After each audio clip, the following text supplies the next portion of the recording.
रामाय रामभद्राय रामचंद्राय वेदसे रघुनाथाय नाथाय सीताय पतये नमः. Ayodhya Kand, chapter number 1. Dasaratha resolved to crown Rama the king of Ayodhya. The recitation begins now. Shatrugna the faultless, Shatrugna the proud victor over our sleepless foes, desire and hate, greed and envy, pride and ignorance, was affectionately invited by Bharata to be his companion during his visit to his uncle Yudhajit. The lord of the Kekayas loved his nephew even as his own son, and entertained him with presents of noble steeds, ornaments, dresses, banquets. Yet Bharata stayed there only because his beloved Shatrugna was with him. Their life was a happy one at the court of King Ashwapati, with everything that the heart could desire, but their reverend sire was ever in the thoughts of the valiant princess. The snows of 60,000 winters crown our father's head, even as the lofty Himalaya. It is preposterous for anyone to expect that he could continue to bear on his mighty shoulders the huge burden of government. The gods grant that he crown our Rama king. Our place is at his feet to serve him in all affection and reverence. We but waste the precious moments here. All along, the aged Dasaratha, whose fame and splendor grew and grew in that he was the thrice fortunate parent of the noble princess, yearned for their bright presence. It is grievous enough to be parted away from my Bharata and Shatrugna, who are attached to one another, even as Indra and Varuna. All my riches, all my power, all my splendor are to me as naught, when the children of my heart are not where my aged eyes can fondly rest upon them. He looked upon his sons as 4 arms sprung from his body. In his loving heart they found an equal place. But even as the great demiurge Brahma, among the countless myriads who adore him, Rama drew Dasaratha towards him by the might of his countless perfections. For was he not Vishnu, the Lord of eternity, come down on earth as Rama in response to the prayers of the gods who desired at his hands the destruction of Ravana, whose pride and haughtiness knew no bounds? Aditi, the happy mother of Indra, shone not with a brighter radiance than Kaushalya, the thrice blessed mother of Rama, the Lord of boundless light. To none other than on earth or in the heavens was it given to be the mother of such a son. He was a dream of beauty, the soul of valor, from envy free and like unto his father in character, conduct, and tastes. Soft and gentle was ever his speech, the true index of a serene heart. No one was known to speak to him harshly, and even if it was so, Rama never spake back, never was provoked to taunts. The lightest act of service from any was indelibly graven upon his heart, which magnified it beyond count and rejoiced beyond measure. Neither the lapse of time nor the question of motive affected him in the least. But the evil that others did him, though past all count, never left the slightest trace on his memory, for was he not the soul of the universe, the lord of matter and its illusions? He ever sought the company and conversation of good men grown grey in years, wisdom, and virtue, even in the intervals snatched from martial exercises. His thoughts were ever engaged in the solution of the problem of conferring the highest happiness possible on humanity. Pleasant of speech, he was ever the first to address others, however low they may be in the scale of social life. Of boundless might to destroy the foes that threatened his friends and dependents, yet his heart was ever lowly and meek. He would never soil his lips with an untruth, even with a harmless tale. He ever advanced to meet the elders and reverenced them duly. Every one of his subjects was the object of his especial care and affection, and they returned his love with a full measure and overflowing. His heart ever went out in pity and compassion to all alike, and the sight of others' misery was too much for him to bear. Anger was sternly kept under control by him. Men of profound wisdom and saintly lives were ever sure of his respect and veneration. The needy and the afflicted found a warm corner in his heart. He knew the mysteries of law and duty in general and in detail. He ever set before himself as a law of life to offer refuge to all beings that should need it. He never coveted for the possessions of others. He held it as an article of faith that mercy, compassion, protection to those seek it, and stern repression of the wicked and the evil-minded were the prime duties of his order. It was the surest way to win bright fame on earth and the brighter worlds of the gods hereafter. Master of every art and science, yet he never wasted the precious moments of his life in idle games of pastimes.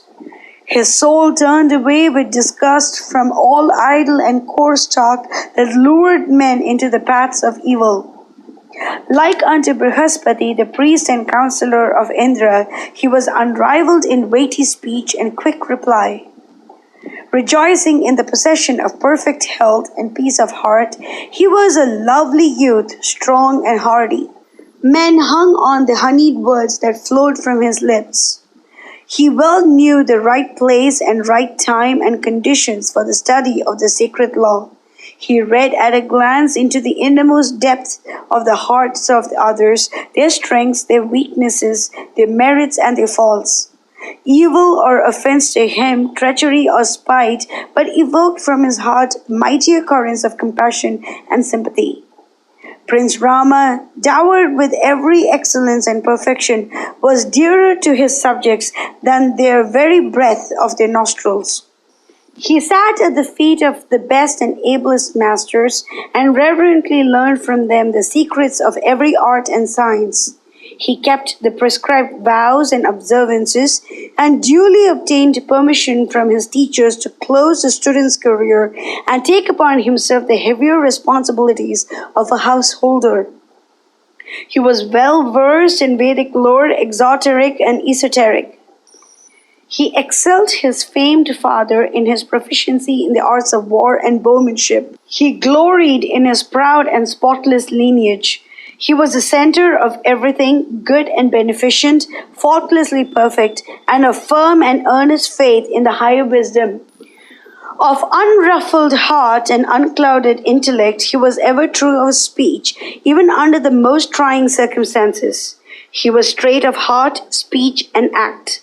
Saintly Brahmanas, grown grey in years of wisdom, guided his early steps on a narrow path of right and duty.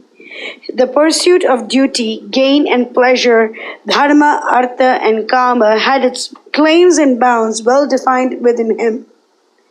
With a phenomenal keenness of memory, he possessed infinite resource and tact and was expert in the discharge of civil business. Respectful to all, he was yet unfathomable of purpose. His face or acts betrayed not in the least the counsel of his heart. His counselors were the cleverest of the age. Neither his wrath nor his favor went for nothing. He knew full well when to give profusely and when to acquire wealth by just means. His heart went out in the adoration of the gods and the teachers. His knowledge of the eternal verities and Vedas was clear and profound. He kept away from the company of the foolish and the ways of the evil-hearted. Softly, slow, and deliberate of speech, he was ever diligent in the pursuit of knowledge and keen to pierce to the hearts of the sciences. No one was more aware of his faults and failings or of the weakness of the kingdom and his enemies. The Vedas, Vedangas, and the 32 sciences and the 64 arts were mastered by him in detail. He was intimate with the final truths and conclusions on all subjects of human interest. He read at a glance the fine and delicate distinctions between man and man. He was ever assiduous in attracting to himself friends, refugees, and good men, as also in fulfilling the fondest wishes of their heart in consonance with the laws of kingly polity. He knew with wonderful precision when to lay the heavy hand of punishment upon a man and where. The busy bees extract not sweet honey from blossoming flowers more delicately and without disturbing them than he filled the royal coffers with the wealth ungrudgingly offered by his loving subjects. He followed the traditions of royalty in spending a quarter or half or three-quarters of his income, but never more. He was far and away the most learned in religious lore and likewise in the lay literature of his age in Sanskrit, Prakrit, and other dialects. Pleasure found in him a warm follower, but with strict regard to the demands of duty and gain, dharma and artha. He put his heart into everything that he did. He was proficient in painting, vocal and instrumental music, sculpture, poetry, and other departments of the fine arts. Works of charity and measures that would enhance his fame had the first claim upon his wealth. His friends, relations, and dependents came next. A third portion was set apart as reproductive capital, and what remained he spent upon himself. None excelled him in the art of training and guiding horses, elephants, and camels. He knew to perfection the innermost mysteries of the science of the bow or Dhanur Veda. The foremost warriors of his time, the Atirathas, looked upon him as their master. He placed himself at the head of his troops, advanced fearlessly upon the embattled ranks of the enemy, and pierced into their intricate, impenetrable vyuhas or arrays and scattered them like chaff before the wind, all the while warding off danger and disaster from his own men. He was expert in marshalling soldiers into various and wonderful arrays. Men, nor gods, nor asuras, ever dreamt of standing up to him, even in their wildest moments of fury. He put away from himself envy, ill temper, pride, and calumny. It was foreign to his nature to be unkind or haughty to the meanest object in creation. The wheel of time that rolls on ceaselessly with its flashing spokes of the three gunas, the wheel of time that rolls on ceaselessly with its flashing spokes of the three gunas, never reflected its varying motions in his heart, which ever remained calm, serene, and pure. Meek and patient even as the earth, Rama was the dearest object to the three worlds, so bright shone he in his excellences. Profoundly wise as Brihaspati, valiant as Indra, he drew to himself the hearts of his people and of King Dasaratha from whose loins he sprung. The glory of his perfections illumined the utmost corners of the world, even as the countless rays of the noonday sun. Steadfast in his resolve to protect those that took refuge in him, of unfailing might and valor, happy in the possession of everything that the heart could ever desire, he occupied the foremost place in the thoughts of the people, who eagerly looked forward to the day when he would reign over them. Dasaratha, the terror of his foes, looked with a fond eye on the darling of his heart and said to himself, "Long beyond mortal count have been my days upon earth, and I have drunk the cup of life even to the lees. What should I desire now more than to see my beloved Rama of matchless excellence reign in my stead? May the winged hours haste forward the day when I would see the brows of my Rama encircled with the crown of the Ikshvakus. For he is ever intent upon making the rich men of my kingdom richer.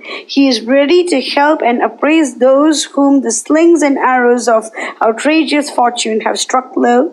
My people love him more than myself, even as the welcome clouds that pour their cool waters over the parched lips of the burning earth. Like unto Yama, the god of death, and Indra, the ruler of the shining ones in might, like unto Brihaspati in knowledge and wisdom, strong of heart and unshaken even as the Himalayas, it is but meet that he stands high above myself in worth and in the people's esteem. It behooves me to close my long life by giving myself the pleasure to see my son crowned as king, and then I might, with a contented heart, take my place in the mansion of the blessed. He next took counsel with his ministers and advisers, who were loud in singing the praises of Rama as a living embodiment of countless excellences rare in other kings, and he decided to resign his kingdom in favor of his eldest son. He urged upon his counselors the necessity of hastening the happy day. The snows of age weighed very heavily upon him. The ominous portents in the heavens, in the middle world, and on earth warned him of coming calamity and mishap. His subjects, and himself more than they, lived in the light of Rama's presence and forgot their griefs and sorrows therein.